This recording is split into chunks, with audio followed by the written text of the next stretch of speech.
నీ పరిచర్యను తుదముట్టించుటేనా నియమమాయనే నీ సన్నిధిలో నే పొందుకోరి నీ స్నేహితుడనైతిని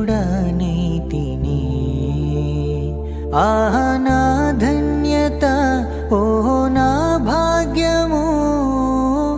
ఏమని వివరింతును